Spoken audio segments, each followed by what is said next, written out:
komunikasinya ditekankan.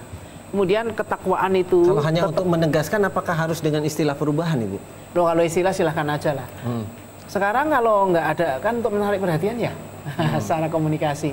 Tetapi kalau saya kan nanti jadi kayak sekarang, Bu, pro kontra. Ya kalau di sini kan biasa pro kontra itu, demokrasi kan. Demokrasi. Jadi dan apapun yang berubah itu mesti kontra, nggak ada tidak. Karena itu kalau saya menandakan masyarakat kita berpikir gitu loh. Jadi nih, tetapi berpikir itu supaya bablas, artinya sama-sama menghayati, sama-sama istilahnya apa ya, menggali positif-positifnya itu, dan kita tagih pemerintah misalnya. Loh, dulu ingin ini, coba sekarang pemerintah memfasilitasi nggak guru-guru itu menghandle kelas yang anaknya itu sangat kreatif, anak itu sangat bertanya sampai mungkin gurunya malah menjawabnya susah. Nah, ini masalah budaya untuk berpikir kritis. Jadi yang saya lihat tembakannya itu high order thinking, dan itu statementnya jelas. Nah, ini nanti kalau statementnya itu kuat, LPTK seperti UNY tempat Anda itu manajemennya juga harus, manajemen program juga harus beda, memilih kepala sekolahnya juga harus kriterianya beda, memilih guru-gurunya, ujian level tingkat kesulitan ujiannya tidak hanya tanya apa tapi juga termasuk itu. Jadi implikasinya itu sangat luas. Jadi kalau boleh lebih disingkat, Bu, kira-kira secara mendasar, secara dasaria itu apa kira-kira yang membuat apapun namanya tadi, Bu, ya, 2013 ini yang kira-kira berbeda dengan yang kemarin ini? Di samping kalau itu kan mungkin tinggal kecerdasan guru saja, atau Bu, atau memanage kelas dan lain sebagainya. Artinya kalau kurikulumnya bagus, guru-gurunya tidak siap juga kan repot. Standar yang saya hanya berangkat, yang saya contohkan yang bahasa Inggris. Kalau dulu bahasa Inggris itu hanya artinya standar, ya ini bisa berkomunikasi, bisa ini gitu ya. Sekarang ada 4 besaran itu, tapi yang pertama itu juga ikut ini kayak karakter, kayak ketakwaan, kayak itu gitu. Nah, ini tentu saja tidak terus ngajari agama, enggak.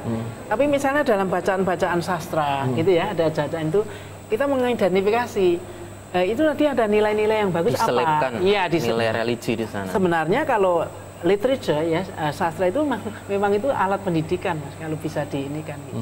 Jadi guru bahasanya jangan hanya grammar gitu ya, ada nilai-nilai yang diinikan, itu ada yang itu. Sehingga saya harapkan itu kekurangan-kekurangan yang selama ini mungkin masih itu kita support untuk dicarikan solusinya. Jadi misalnya guru-guru bagaimana gelisah, apa yang digelisahkan, itu penelitian itu bagus. Terus apa sebetulnya ini, kemudian dicarikan dicarikan channel untuk supaya ini disambut gitu ya. Kebutuhan guru-guru itu pelatihan. Yang jangan yang teoritis gitu ya, praktis di kelas, dan jangan hanya diceramahi gitu ya. Kalau diceramahi ya kacau balau gitu. Tapi saya setuju bahwa landasan hukumnya harus seandainya itu dicarikan, dan saya dalam waktu itu saya memberi input juga, Mas. Kewenangan guru yang selama ini memutuskan tuh jangan dikurangi, didorong. Tapi diberi, jadi ini ada pagar, ini bebas loh, tapi ada pagarnya. Jangan sampai lupa budaya kita, kemudian tujuan nasional kita, kemudian lokal gitu ya, itu harus diperhatikan. Pagarnya itu saya kira. Mas Fifit, tadi dari penjelasan Bu Suwarsi, artinya kan kita sudah melihat bahwa tadi sudah sekilas dikasih tahu bahwa 2013 ini saja yang dasar-dasar dan lain sebagainya. Nah, kalau menurut pengamatan masyarakat ya, Mas Fifit mewakili masyarakat, kemudian juga sudah melakukan riset, apakah memang harus ganti nama begitu? Kalau pertama data kami yang kami peroleh ya mengenai pengelolaan kurikulum yang sebelumnya KBK dan KTSP ya, kalau jenjang dasar itu yang bagus baru sekitar 32% satuan pendidikan. Kalau jenjang menengah atas itu 62%. Kalau kita bicara kurikulum kan sebagus apapun kurikulum nanti yang melaksanakan guru juga. Karena itu ujung tombak pendidikannya. Maka sementara guru kurang dilibatkan sementara guru kurang dilibatkan dalam menentukan perencanaan kurikulum ke depan. Nah, kali ini kan pemerintah punya gagasan master teacher dengan mendidik guru. Kabarnya 350.000 yang akan dididik pada tahun ini untuk menyiapkan kurikulum yang akan dilaksanakan Juli nanti. Tapi kan itu tidak semua guru mengikuti pelatihan itu, sehingga takutnya nanti di masyarakat terjadi mispersepsi. Nah, kembali kepada mengenai mata pelajaran tadi ya, kalau kami memaknai bahwa itu adalah diksi atau pilihan kata dari Kemendikbud, kata mengintegrasikan itu. Sebenarnya fakta di lapangan itu bisa dihapuskan IPA dan IPS menurut Kemendikbud itu. Sementara menurut kami mata pelajaran IPA dan IPS itu harus tetap jadikan satu disiplin ilmu tersendiri. Karena dari teori kognitif ya, kami mengutip teori dari John Piaget, anak berusia 11 tahun itu ketika dia berkelas 4 sampai 6 SD, ia sudah mampu untuk berpikir abstrak, berpikir konsep. Artinya untuk menerima kedua mapel ini mereka masih mampu. Jadi menurut kami ini tetap harus jadikan satu disiplin ilmu tersendiri begitu. Dan sementara di 2013 itu rencana mau diintegrasikan. Rencana itu mau yang termasuk diintegrasikan. apa itu Ya. jadi apa pro kontra yang dimaksud menurut kami ya, tawaran dari kami yang dimaksud mengintegrasikan tematik tertentu itu adalah persoalan-persoalan yang faktual dan aktual di masyarakat. Contohnya apa? Mengenai pendidikan anti korupsi, mengenai pendidikan lingkungan hidup, isu nuklir dan sebagainya, tertib berlalu lintas dan sebagainya. Itu adalah mapel-mapel yang tidak bisa menjadi satu disiplin ilmu tersendiri. Oleh sebab itu tepat kalau kemudian diintegrasikan ke dalam mapel-mapel tertentu atau mungkin membuat ekstrakurikuler tertentu. Yang kami apresiasi dalam kurikulum baru ini ya, meskipun dalam proses belajar mengajar masih banyak kognitif, tetapi pemerintah berencana untuk mewajibkan pramuka. Nah, menurut kami pramuka itu bagus untuk mengasah si soft skill dari peserta didik itu sendiri, leadership, kemampuan memecahkan masalah dan sebagainya. Sehingga tadi apa artinya kan melihat dasar, Mas. Perubahan kurikulum kan yang berkembang di pemikiran warga masyarakat bahwa 2013 kurikulum 2013 kelihatannya kan sangat tergesa-gesa.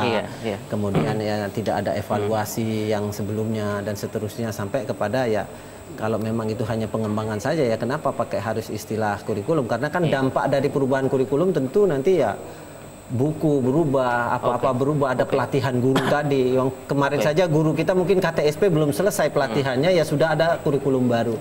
Nah, kecemasan warga masyarakat tentu ini kan juga akan menyangkut uang yang sangat besar, uang negara yang akan dilokasikan ke sana. Nah, apakah aktivis ini juga melihat sampai ke arah sana? Oke, kami melihat bahwa rencananya pemerintah akan menggelontorkan sekitar 2,4 triliun. Itu data yang kami peroleh baru dari Komisi 10 DPR RI mengenai dana ini. Dana ini digunakan untuk apa saja?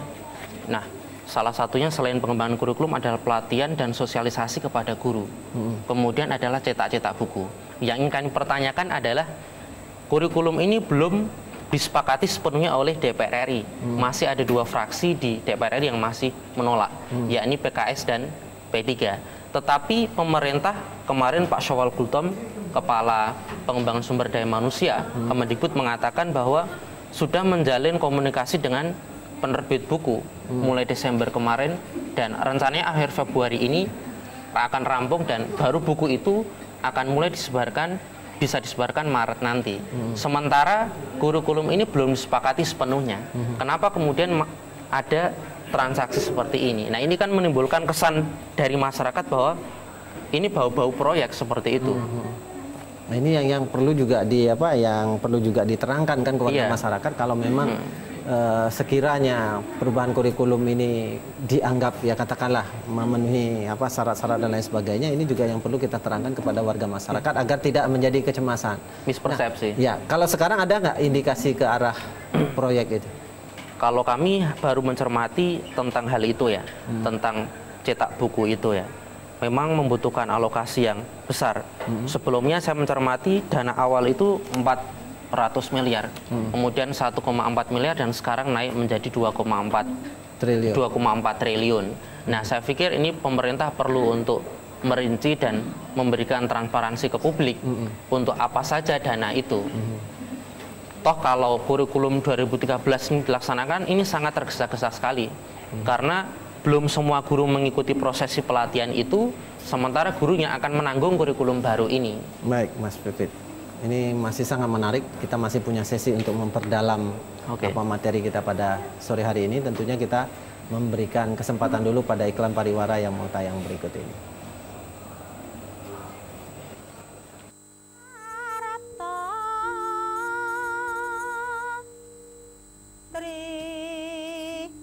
Lokakarya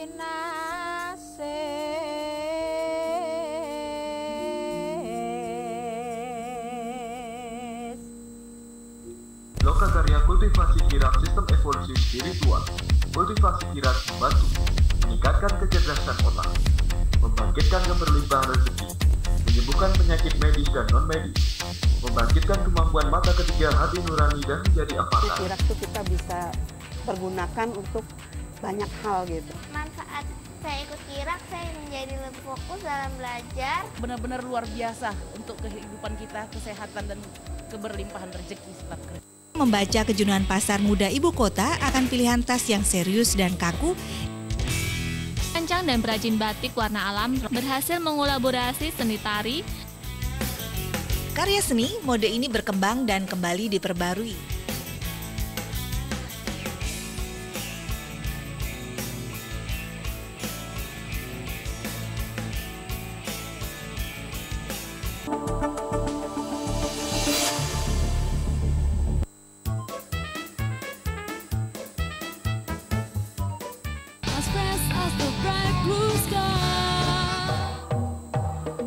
Anda masih di Ceria Anak, ceria banget. Dan tadi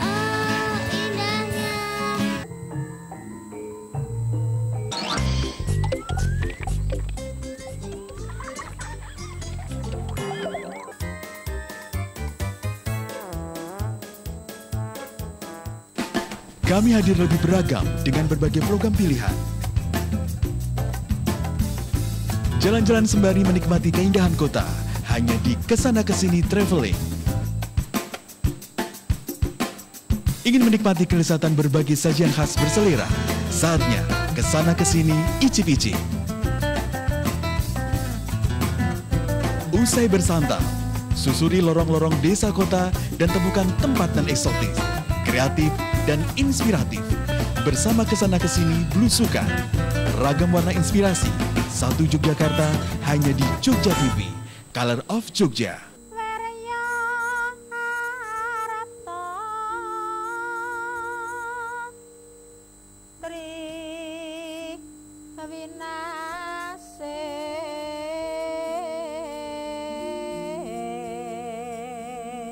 Pemirsa Jogja TV yang setia, masih bersama saya Aulia Reza Bastian dalam acara Dialog Interaktif Tematis Finasis. Dialog interaktif ini diselenggarakan oleh Dewan Pendidikan Daerah Istimewa Yogyakarta. Dan pada kesempatan ini kami mengundang pemirsa di rumah untuk ikut berinteraktif di 541666 atau di 0274 541777. Atau bisa juga SMS online di 081392006000. Saya kembali ke Ibu Profesor lagi, Bu.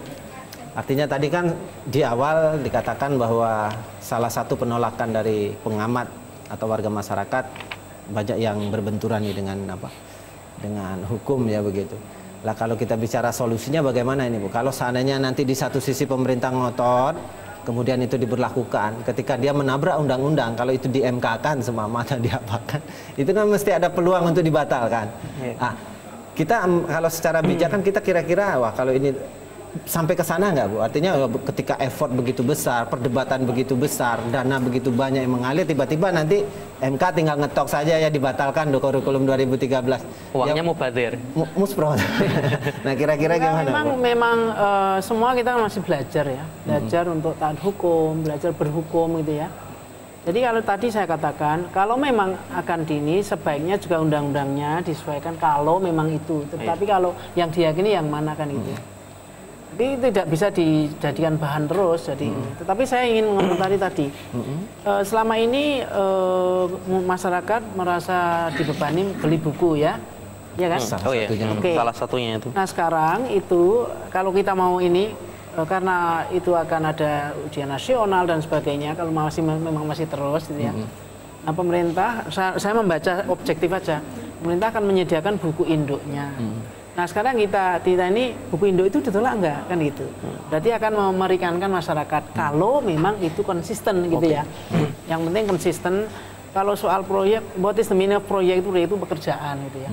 Nah yang penting itu seperti tadi dikatakan transparansi untuk apa dan sebagainya itu. Kalau soal tadi akan disomasi gitu ya, di uji publik, uji materi ya, ya itu nasib kalau udah gitu bisa memprediksi. Tetapi kalau saya kok melihat dua belah pihak cari win-win solution lah. Karena yang kalau seandainya seperti itu kan juga yang rugi ini gitu ya. Kalau bukan menang kalah tapi sama-sama belajar. Kan? Tapi kan kadang-kadang kesan pusat itu lah Bu. Kadang-kadang kan jalan terus katanya. Iya itu politik kan. Politik, eksekutif, enggak apa namanya dimanapun ya nama govern ya akan ada ekses seperti itu. Tapi kalau itu yang jadikan punggawa kita berdiskusi pasti nggak ada solusinya itu. Kalau saya sebagai akademisi itu mengharapkan nanti juga pemerintah ini menyediakan dana-dana penelitian untuk ke depan seandainya itu diiringi dengan penelitian-penelitian gitu ya, sehingga seperti Mas Vivit ini juga mendapatkan mungkin diperlebar penelitiannya. Jadi pelaksanaan kurikulum itu diiringi dengan upaya untuk mengevaluasinya. Nah, upaya mengevaluasi itu perlu dana. Dana penelitian itu tidak ringan, tidak berat. Nah, selama ini kan masih sedikit sekali, terlalu sedikit kalau saya katakan. Kalau pendidikan itu dikatakan sangat penting, mestinya diiringi juga kebijakan untuk menelitinya, juga pengembangan itu. Nah, soal implementasi setahu saya tidak seluruhnya kok itu kan atau ada, itu tadi Bu, mungkin Ibu sudah mengatakan artinya undang-undangnya kenapa tidak dimulai dari situ dulu? Kenapa kalau langsung dimulai dulu ya 5 tahun lagi mungkin. Enggak. Jadi ada rasa buru-buru juga. Bukan rubah undang-undang itu kan beda sekali dengan rubah PP ya. Jadi ini, tapi memang itu bagaimana solusinya yang tahu Pak yang tahu hukum ya. Tapi yang bahayanya kalau seandainya idenya berkembang terus undang-undangnya berubah terus. Bahaya sih. Loh, artinya kan merubah undang-undang terus, padahal undang-undang tadi 5 tahun. Ya biasa atau enggak kalau kita aja yang selama ini kan tabung ubah undang-undang. Thailand itu yang namanya konstitusi itu sudah 17 kali pada waktu sejak dibuat gitu ya, karena dinamika itu.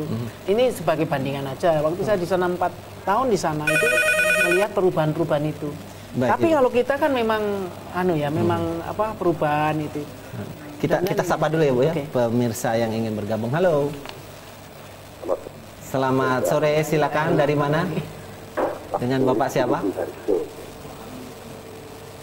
Halo, silakan Pak. Terima kasih.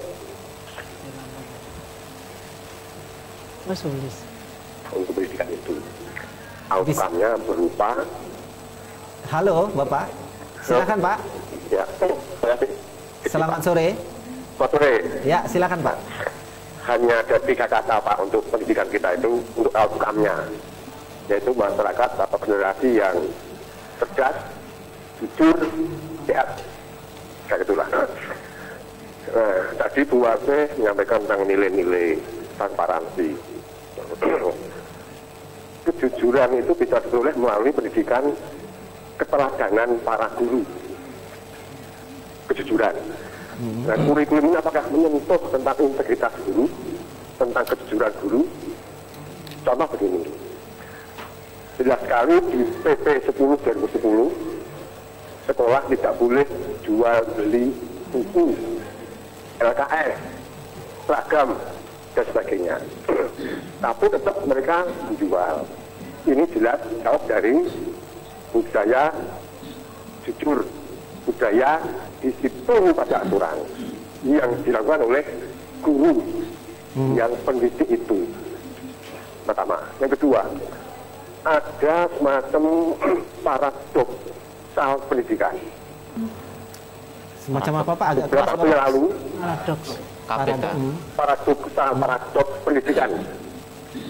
Beberapa waktu yang lalu dibuka secara lebar-lebar tentang kantin kejujuran. Diharapkan murid-murid jujur, tetapi yang diharapkan adalah muridnya, sementara guru-gurunya tidak jujur dalam mengelola pungutan pada masyarakat. Indikasinya jelas, tahun 2010 yaitu terpungli se-Indonesia. Nah, guru-guru minta murid jujur, tapi dia tidak. Nah, sehingga kurikulum ini selalu menyentuh objek sebagai siswa, sementara pendidiknya nggak tersentuh. Nah, ini mohon peran Dewan Pendidikan juga untuk peduli masalah ini. Baik. Satu lagi, survei ini sebenarnya pada provinsi, kemiskinan muncul ketika habis tahun ajaran baru dan setelah orang keluar dari rumah sakit. Jadi pendidikan ini menyebabkan kemiskinan ketika penerimaan siswa baru itu hasil dari Bapeda Provinsi. Terima kasih. Pertanyaan. Putus. Baik, ini memang suaranya agak putus-putus ini. Tapi yang kita tangkap, pertama dari sepertinya tadi mengatakan soal guru ya, artinya kredibilitas guru, kemudian ya termasuk ya kejujuran guru tadi kan kadang-kadang kita hanya fokus kepada murid, ya kembali kalau kita masukkan ke tema kita ya memang guru menjadi ujung tombak lagi di sini. Seperti itu kira-kira, monggo Bu Suwarsi. Ya, saya setuju sekali. Guru memang ujung tombak, tetapi dengan predikat mulia itu, gitu loh. Predikat mulia, kalau memang betul-betul diterima dengan baik, dengan tanggung jawab, itu nanti akan mengubah bangsa kita. Tapi apakah demikian? Kan itu masih diteliti lagi, Mas, dengan dua peneliti itu. Nah, kejujuran ini itu kan sebenarnya mulai dari jujur pada diri sendiri. Pada waktu saya tidak tahu, saya akan tanya sama Mas Wiwi, tidak pura-pura tahu gitu ya. Nah, sekarang pada waktu untuk orang itu jujur itu mesti orang itu merasa aman. Kalau saya jujur, saya tidak akan mendapatkan celaan, saya tidak akan ini gitu ya. Tapi saya jujur misalnya ada saya dilapori murid itu yang tanya, gitu aja tanya gimana sih? Justru dia mengaku tidak tahu, tapi justru dimarahin sama gurunya lah. Mulailah dia tidak jujur sudah gitu ya. Jadi ada seperti itu. Nah, kemudian kantin kejujuran itu soal upaya, tapi sekarang timbul tenggelam ya karena mungkin tidak ini dari apa. Nah, kemudian saya ingin mengomentari Mas Wi tadi, Piaget itu penelitiannya di Barat. Orang Barat itu kognitifnya sudah ini karena sejak awal itu bertanya why. Nah, itu setelah diteliti lagi untuk budaya-budaya yang paternalistik, yang ini itu urutannya ya Piaget itu ya. Tetapi kita lebih tua baru bisa mateng kognitifnya gitu loh. Jadi itu teori Piaget itu udah lama, tapi itu di Barat sana di mana orang itu rasional. Kalau kita kan rasionalnya nanti dulu kan. Kalau kita mau jujur, Anda jangan percaya sama saya, harus dibuktikan. Jadi saya pikir saya setuju sekali gurunya ujung tombak. Oleh sebab itu guru ini perlu juga memiliki kompetensi yang 4 itu, yang betul-betul. Tapi nah, pelatihan guru itu juga tidak mudah karena kalau guru hanya diceramai ya seperti sekarang gitu ya. Jadi ada keterlibatan tertentu. Tapi keterlibatan itu